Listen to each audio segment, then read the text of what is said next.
নমস্কার, Naskar academy YouTube চ্যানেলে আমরা আপনাদেরকে স্বাগতম জানাই। আমরা উপস্থিত হচ্ছি একটি বিরাট গুরুত্বপূর্ণ আপডেট নিয়ে। তো চলুন লেটস গো। দুবার করে ছাত্র ভর্তি সহ হাজারো নিয়ম না মানলে ব্যবস্থা, উচ্চশিক্ষা প্রতিষ্ঠানগুলিকে কড়া হুঁশিয়ারি, ইউজিসির খসড়া ঘিরে বিতর্ক, বছরে দুবার ছাত্র ভর্তি প্রক্রিয়া চালানো সহ একাধিক নিয়মাবলী না মানলে বাতিল করা হবে বিশ্ববিদ্যালয়ের অনুমোদন। ইউজিসি প্রকাশিত খসড়ায় এমন হুঁশিয়ারি নিয়ে বিতর্ক সৃষ্টি হয়েছে। শুধু স্নাতকেই নয়, স্নাতকোত্তর স্তরেও মেনে চলতে হবে এসব নিয়ম, না হলে বিশ্ববিদ্যালয়ের ডিগ্রি প্রদানের ক্ষমতা কেড়ে নেওয়া হবে। অনুদান বন্ধ, ইউজিসির বিভিন্ন প্রকল্প থেকে বাদ দেওয়ার মতন হুঁশিয়ারি দেওয়া হয়েছে। এই খসড়ার সমালোচনা থেকে শিক্ষামন্ত্রী ব্রাত্য বসুর বক্তব্য, আর্থিক সংস্থা না করে বিদেশের অনুসরণে শিক্ষা ব্যবস্থার খোল নলচে বদলানোর কথা বলছে ইউজিসি। আসলে শিক্ষাকে ব্যয়বহুল বেসরকারি ক্ষেত্রের দিকে ঠেলে দিচ্ছে তারা।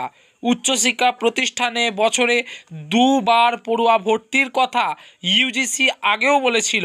এবার তারা স্নাতকের পাশাপাশি স্নাতকোত্তরেও এই ব্যবস্থা চালুর উপরে জোর দিচ্ছে। চলতি বছর ইতিমধ্যেই স্নাতক এবং স্নাতকোত্তরে ভর্তি প্রক্রিয়া শেষ হয়ে গিয়েছে। তবে ইউজিসির এই নির্দেশ মানতে গেলে উচ্চশিক্ষা প্রতিষ্ঠানগুলিকে ফের ভর্তি প্রক্রিয়া চালাতে হবে। আর স্নাতকে ভর্তি যেহেতু সরাসরি উচ্চশিক্ষা দপ্তরের কেন্দ্রীয় পোর্টালের মাধ্যমে হয়েছে, সেক্ষেত্রে সরকারকে ফের একবার তা খুলতে হতে পারে। শুধু বছরে দুবার ভর্তিই নয়, যে কোনো বছরে কোর্স শেষ করার সুযোগ দিতে হবে, উদার হতে হবে। যে কোনো সেমিস্টারে পড়ুয়া ভর্তির ব্যাপারেও পরিকাঠামো লোকবল না বাড়িয়ে এই কাজ করা কার্যত অসম্ভব। এর পাশাপাশি রেকগনিশন টু প্রায়র লার্নিং নামে একটি বিষয়কেও অবশ্য পালনীয় করা হয়েছে।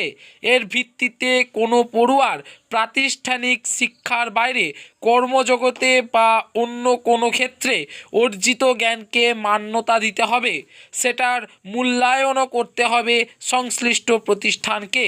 এছাড়া ফিল্ড ওয়ার্ক, ইন্টার্নশিপ প্রভৃতিকে খুব জোরের সঙ্গে আবশ্যিক করা হয়েছে। এছাড়া পড়ুয়ার ইচ্ছা অনুযায়ী সময় কমিয়ে বা বাড়িয়ে ডিগ্রি লাভের ব্যবস্থা, এডিপি এবং ইডিপি সম্পর্কে একটি স্ট্যান্ডার্ড অপারেটিং প্রসিডিওরও প্রকাশ করা হয়েছে। এসবও অন্তর্ভুক্ত করতে হবে চালু কোর্সগুলিতে। ব্রাত্য বসু এ প্রসঙ্গে সোশ্যাল মিডিয়ার সরব হয়ে লিখেছেন, ইউজিসির স্বাদ অনেক, তবে স্বার্থের বিষয়ে তারা নীরব। সাধারণ ছেলেদের স্বার্থের বাইরে শিক্ষাকে নিয়ে যাওয়ার চেষ্টা চলছে বলে তার মত। অল ইন্ডিয়া সেফ এডুকেশন কমিটির সাধারণ সম্পাদক তরুণকান্তি নস্কর বলেন, এতে হরেক রকম ডিগ্রি লাভই হবে, তবে পড়ুয়ারা প্রায় কিছুই শিখবে না। পরিকাঠামো, লোকবল, আর্থিক বরাদ্দ নিয়ে কোনো কথাই নেই। বিভিন্ন বিষয়ে ধোঁয়াশাও রেখেছে তারা। সব মিলিয়ে উচ্চশিক্ষা ব্যবস্থার যেটুকু শৃঙ্খলা ছিল সেটাও ইউজিসি নষ্ট করে দিচ্ছে। তো এই ছিল আজকে আমাদের আপডেট। বুঝতেই পারছেন আপডেট অত্যন্ত গুরুত্বপূর্ণ, তাই আপনারা বিভিন্ন দিকে শেয়ার করে দিন। আপনারা ভালো থাকুন, সুস্থ থাকুন, নমস্কার।